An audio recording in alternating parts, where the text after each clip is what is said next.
Hello, welcome to my channel. ఇవాళ recipe crab curry recipe అండి. ఇవాళ మనం చేసుకోబోయేది క్రాబ్ కర్రీ. క్రాబ్ కర్రీకి నేను ఒక హాఫ్ కేజీ క్రాబ్స్ తీసుకున్నాను. 3 ఉల్లిగడ్డలు, ఇవి మసాలా దినుసులు అండి.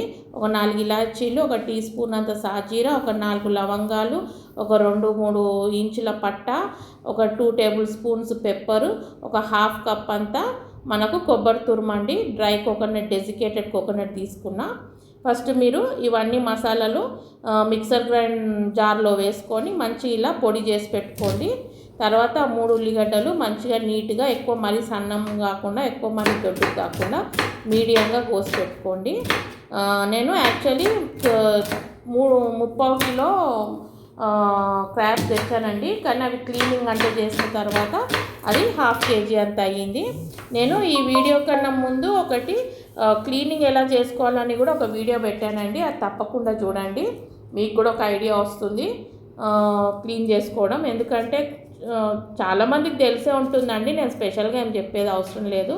కానీ ఏంటంటే తెలియని వాళ్ళు కొద్దిగా తెలుసుకుంటారని. తర్వాత మనం గిన్నె పెట్టుకొని పొయ్యి మీద అందులో మంచిగా ఒక 2 పెద్ద స్పూన్స్ అంతా, 2 to 3 పెద్ద బిగ్ స్పూన్ అంతా మనం ఆయిల్ పోసుకోవాలండి. ఎందుకంటే క్రాబ్ కర్రీ కదా, దీనికి మనకు కొద్దిగా ఆయిల్ ఎక్కువ పడుతుంది. పెట్టుకొని అందులోకి మనము 2 మసాలా ఆకులు వేసుకోండి.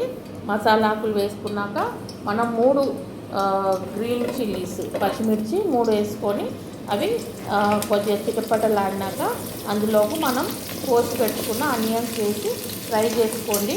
ఆనియన్స్ అనేటివి మరీ ఎక్కువ బ్రౌనిష్ కాకూడదండి, అవి మంచిగా ట్రాన్స్లూసెంట్గా ఉండాలి. వీటిని మంచిగా అడగంటకుండా, మాడనివ్వకుండా సిమ్లో పెట్టి మంచిగా, లేదంటే మీడియం ఫ్లేమ్లో పెట్టి మంచిగా కలుపుతూ ఉండి మంచిగా కలుపుకొని చూశాక మనకు ఇందులో గ్రేవీ ఫామ్ ఏం రాదండి, ముద్దకూరలాగా వస్తుంది. గ్రేవీ కాకుండా ఈ ఉల్లిగడ్డలతో వచ్చే మసాలా పట్టుకొని ఉన్నదే మనకు గ్రేవీ అనమాట. కాబట్టి నేను 3 ఉల్లిగడ్డలు వేసాను, దాని టేస్ట్ కూడా బాగుంటుందండి.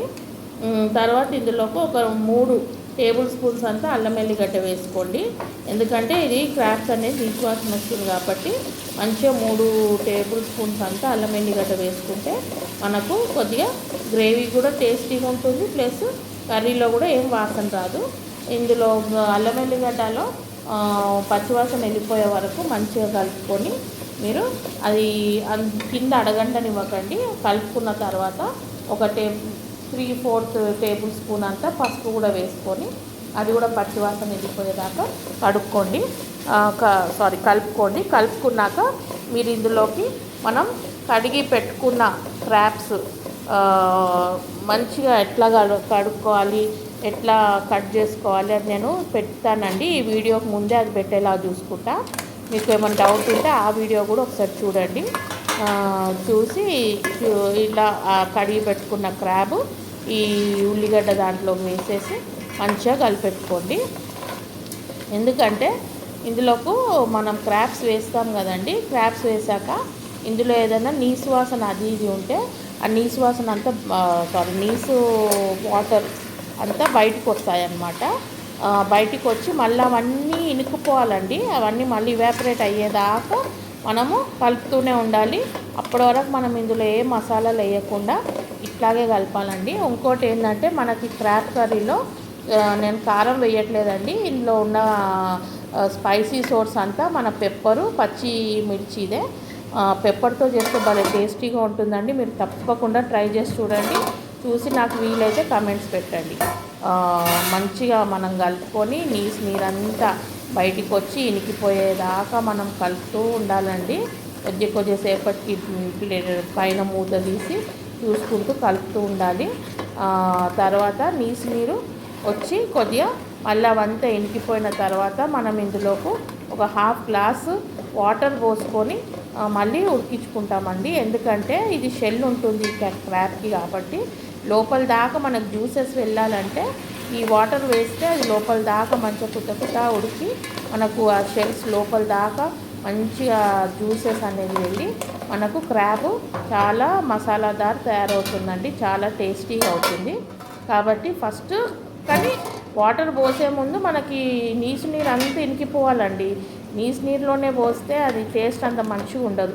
కాబట్టి నీరు అంతా చూడండి, ఇప్పుడు నీరు అంతా వెళ్ళిపోయి ఉట్టి మీకు అనియన్స్ ఇంకా క్రాబ్సే కనిపిస్తున్నాయి. ఈ మూమెంట్లో మీరు ఒక హాఫ్ గ్లాస్ అంతా వాటర్ పోసేసి మంచిగా దాన్ని అన్ని వైపులా కలిపేసి క్రాబ్స్ అనేది వాటర్లో ఉండేలాగా shell type ups and down లాగా పెట్టి, ఎందుకంటే అక్కడ ఫ్లెష్ ఉన్న సైడ్ పెట్టేసి మీరు మూత పెట్టి దాన్ని మంచిగా మగ్గనిచ్చేయాలండి. మగ్గేదాకా మంచిగా మళ్ళీ ఈ వాటర్ కూడా మనకి ఇవాపరేట్ అయ్యేదాకా మనం కుక్ చేసుకోవాలి. మంచిగా కుతలాడి ఇదంతా జ్యూసెస్ లోపల దాకా వెళ్ళి మనకు క్రాబ్ అనేది మంచిగా ఎమ్మీగా ఉంటుందండి. చాలా టేస్టీగా ఉంటుంది. మీరు పిల్లలు కూడా చాలా ఇష్టంగా తింటారు, మీకైనా ఇష్టంగా ఉంటుంది. ఇది మంచి అన్నంలో బాగుంటుందండి. ఇందులోకి మనం ఒక సాల్ట్ టేస్ట్ వేసుకోండి. క్రాబ్స్లో ఉట్టిగానే సాల్ట్ అయిపోతాయి కాబట్టి మీరు చూసి సాల్ట్ వేసుకోండి. నేనైతే ఒక టేబుల్ స్పూన్ అంత సాల్ట్ వేసి మళ్ళీ ఒక 3 మిర్చీలు ఈ మూమెంట్లో వేసుకొని కలుపుకొని చూడండి. ఇప్పుడు ఆల్మోస్ట్ వాటర్ అంతా ఇంకిపోయి పైన కొద్దిగా ఆయిల్ ఉన్న సబ్స్టెన్స్ బయటికి వస్తుంది. ఎందుకంటే క్రాబ్లో కూడా కొంచెం క్రాబ్ ఆయిల్ లాగా ఉంటుంది కదండి, దాన్ని కూడా అది మంచిగా మనకు కుక్ అయ్యి వాటర్ అంతా ఇవాపరేట్ అయిపోయి చూడండి ఇప్పుడు అంతా నూనె అనేది తేలుతుందన్నమాట. ఈ మూమెంట్లో మనము నూరి పెట్టుకున్న మసాలా ఏది మన పెప్పరు, కొబ్బరి, గరం మసాలా అన్నీ వేసి నూరి పెట్టాము కదా, ఆ మసాలా వేసి మంచిగా కొత్తిమీర వేయాలండి. కొత్తిమీర వేసి మంచిగా కలిపి మూత పెట్టుకోవాలి. ఈ మూమెంట్లో మీరు సిమ్ టు మీడియము చిన్న మంట మీద కుక్ చేసుకోండి.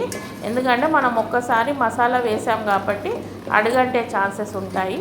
అందుకే మీరు మంచిగా కలిపేసి కొద్దిగా సిమ్లో పెట్టి మూత పెట్టుకొని కొద్దిగా ఒక 5 మినిట్స్, ఒక 3 మినిట్స్, 2 మినిట్స్కి మీరు మూత తీసుకొని కలుపుతూ ఉంటే మీకు ఆ మసాలా అనేది చూడండి అంత ముద్దకూరలాగా దగ్గరకు వచ్చేసింది. ఎంత చక్కగా ఇది ఏంటంటే మన క్రాబ్కి అన్ని సైడ్లలో మంచిగా మసాలా పట్టుకొని మనకు భలే ఉంటుందండి. ఈ టేస్ట్ తింటూ ఉంటే అంత బాగుంటుంది. మీరు తప్పకుండా ట్రై చేసుకొని తిని చూడండి. చూడండి ఇప్పుడు ఇలా ఈ మొత్తం డ్రై అయిపోయి ఉట్టి మనకు మసాలా క్రాబ్స్ కనిపిస్తున్నాయి కదా, కింద చూడండి, కింద కూడా అడగంటకుండా అట్లా కలుపుకొని అందులోకి మళ్ళీ కొంచెం కొత్తిమీర వేసుకొని కలుపుకొని అన్నీ ఇటు సైడు అటు సైడు ఫ్లాప్ చేస్తూ కుక్ చేసుకోండి క్రాబ్స్ని. So that both the sides మీకు కుకింగ్ అవుతుంది. చూడండి ఎంత బాగా మసాలా అంతా కోట్ అయిందో మీకు. మళ్ళీ ఇక్కడ సైడ్ కూడా ఎంత బాగా మసాలా కోట్ అయిందో చూడండి.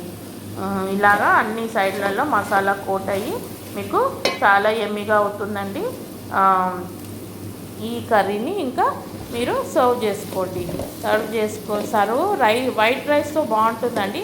చపాతీలో వాటికి అస్సలు బాగుంటుంది. ఇది ఉట్టి వైట్ రైస్లోకి చాలా టేస్టీగా ఉంటుంది. మళ్ళీ లాస్ట్ కొంచెం కొత్తిమీర వేసేసి గార్నిష్ చేసుకోండి. Thank you. Like, share and subscribe.